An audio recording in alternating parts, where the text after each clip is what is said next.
I've recently been revisiting an old friend, the Moog DFAM, which is a drum synth with a really weird name and kind of a really weird workflow as well. It kind of had me confused at first because, I thought it was a drum machine, and it really kind of is, but kind of isn't also. So today I'm going to kind of take us through just how I use it. And essentially, the reason that it's in my rack now instead of as a standalone unit, which is the way that I used it for a while, I just found that it opened up kind of a whole new world of flexibility and possibilities with this machine when I racked it and had all of this modulation capability at my disposal. So you may be familiar with the DFAM somewhat in the fact that it's rather limited in terms of we have 8 steps. We have pitch control over both oscillators together, tied in together, in the top row of tiny little knobs, which are very finicky to adjust. And we have velocity control over each step. So I'm going to set all of these to max for now and kind of get all of these somewhat centered, even though they're going to be slightly off. And let's see what happens when we just make it go.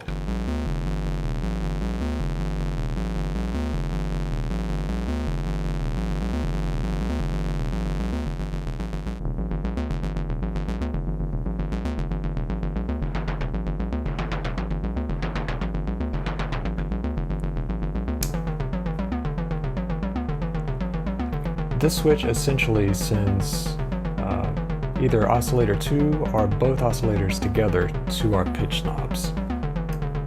So right in dead center, these knobs are doing nothing, okay? Whatever we adjust the frequency to.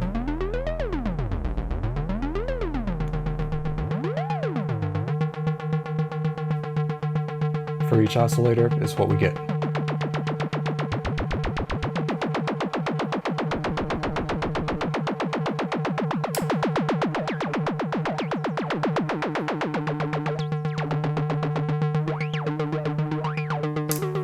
Nice hard sync there. Just so happened to land on a major third, even though these knobs are also a little bit finicky to adjust and get tuned precisely. I love to use just the VCO2, sending it to the pitch control knobs.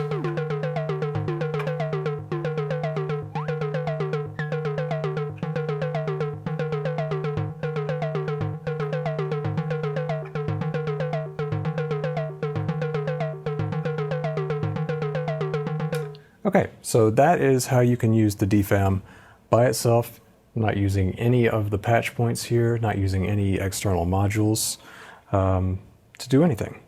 And that's really cool. We can advance back to the beginning of the sequence here. So yeah, that's cool. We can trigger each step.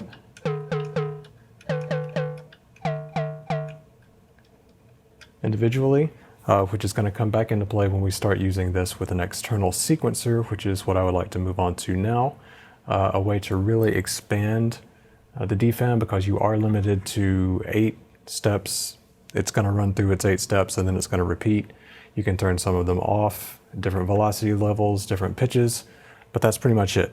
You don't have any kind of control over, maybe you want to be in a different meter, maybe you want like polymetric ideas. We can't do that with just the DFAM on its own, but when we start using some other modules in conjunction with it, this is why it's in my rack now, even though it takes up a lot of HP, I think it's well worth it just to get it in here and have the ability to change kind of the nature of this instrument and make it much more versatile in general. So the first thing I'm going to do is I want to send some gates from the Eloquencer, which is a fantastic sequencer module that I have down here. It's kind of my main brain for my system.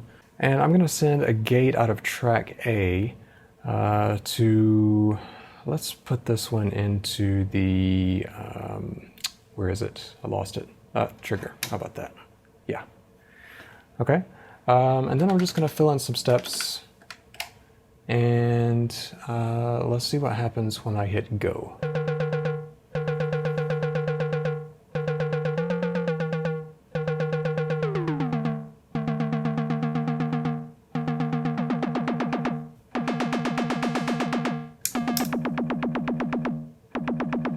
Now you'll notice it is triggering each time, but it's not moving through the steps. If we want it to advance through the clock, we could, let's say, take another track from the Eloquencer and go to Advanced Clock. Go to track B and fill in some steps here. You do have to press the Run Stop button to actually get this sequencer started. But you'll notice that it's only advancing when it gets a trigger from track B of the Eloquencer here.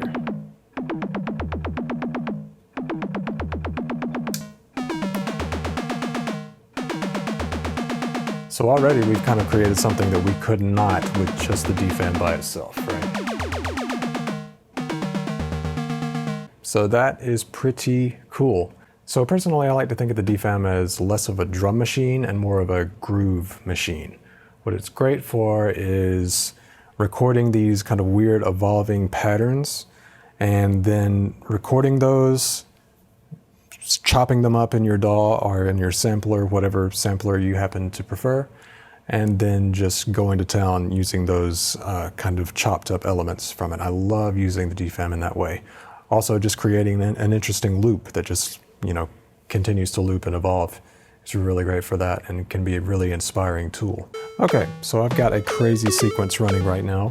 A very typical DFAM sequence, unpredictable. You can't really adjust the knobs. I know some people, they sell like aftermarket bigger knobs for these pitch controls.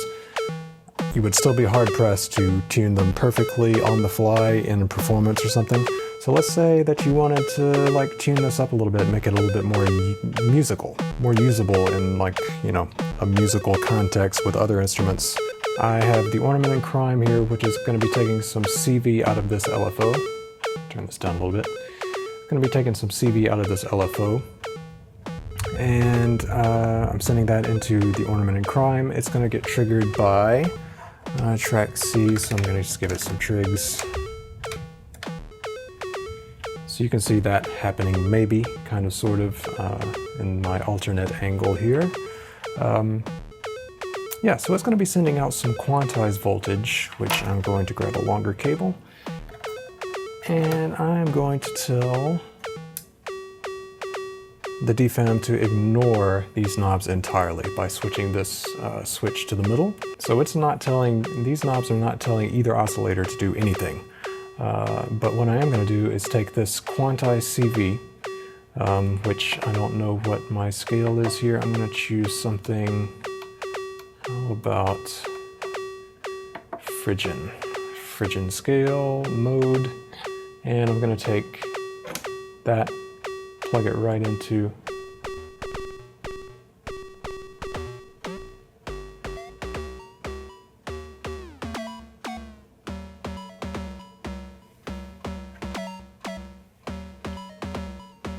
So I've plugged that into VCO1. It's controlling the CV of VCO1. And you can hear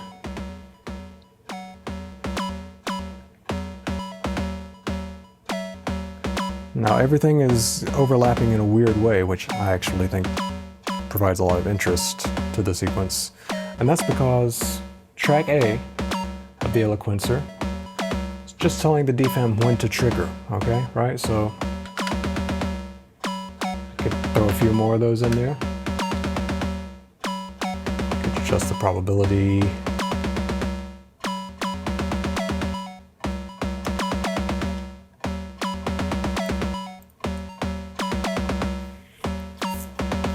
We put a ratchet at the end.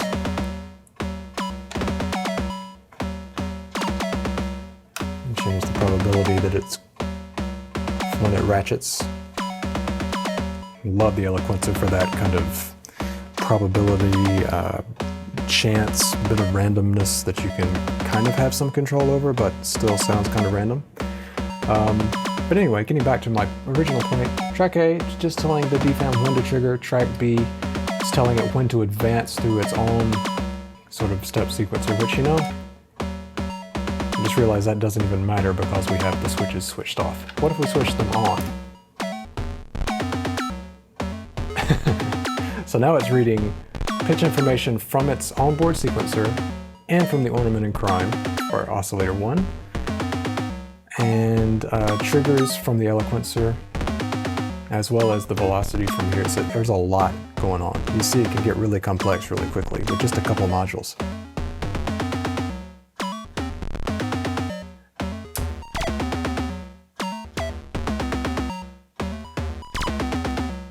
So now VCO2 being controlled by this row of pitch knobs, while VCO1 is coming from the ornament in crime. Quantized kind of musical thing going on here. It's really nice.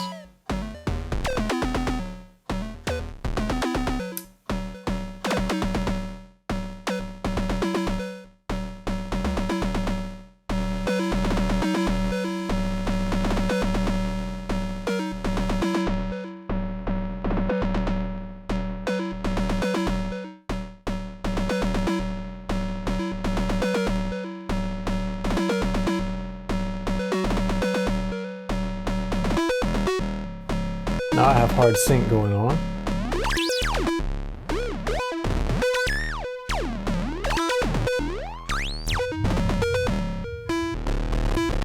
You can do FM between the two oscillators. I believe that's oscillator 1 feeding, modulating oscillator 2. And of course I can have CV control all of this stuff that I'm doing manually. That's the whole point of modular. Let's plug this into oscillator 2.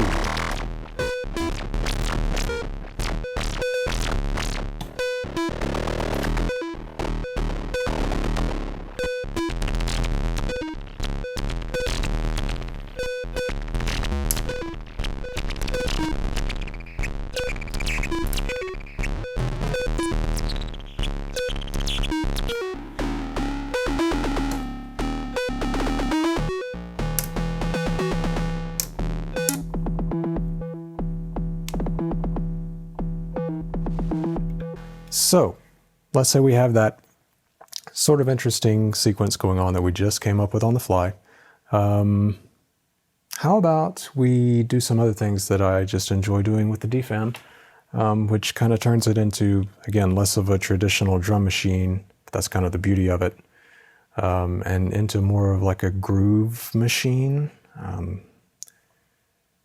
I don't really know how to explain it. It's just a really unique instrument. It's like over 3 years old now, and I kind of just came back to it recently to make some sample packs with it, and really found how rich it truly was. Once again, it was kind of like rediscovering it, so really been enjoying it. Kind of wanted to share some of these things with you. Now, back to doing some stuff. I'm going to take some random CV that I've got already set up here in the quad tracks, and I'm going to send that to, let's say, the VCA decay.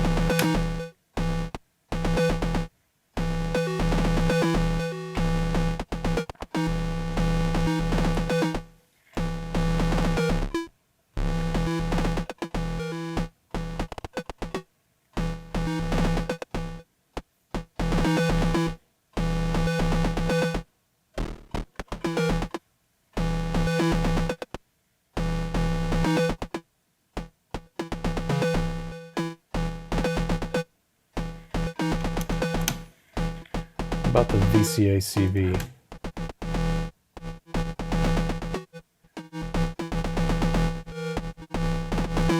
It's a little too chaotic. We could do something else like maybe the VCF mod.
So, Moog DFAM, really good synthesizer. It is a synthesizer. It is a groove machine. It's kind of a drum machine. It has a weird name. It lives up to it. It's really fun. And if you have never laid hands on one and kind of experimented with it, I would highly recommend it. It's really great by itself. It's really, really transformatively inspiring when you put it in a rack and surround it with a few modulators, maybe some external sequencers, a few LFOs, just get some CV going into it, and it can do some really, really fun things. I do have some sample packs that I just made with the DFAM if you want to check those out in the link below. That's a great way to support the channel, support me directly. I've got a nice little sample store going now with some freebies in there if you don't feel like buying anything, but you still want to check some stuff out. So you can check those out in the link below. And if you could click like, subscribe, ring the bell, I guess, is the other thing we're supposed to ask. Those things really do help us with the YouTube algorithm, and I'm trying to grow this channel. And it's, easier to make videos when people watch them. So if you could help out with that, I would not complain about it. So thanks so much for watching, and have a good one.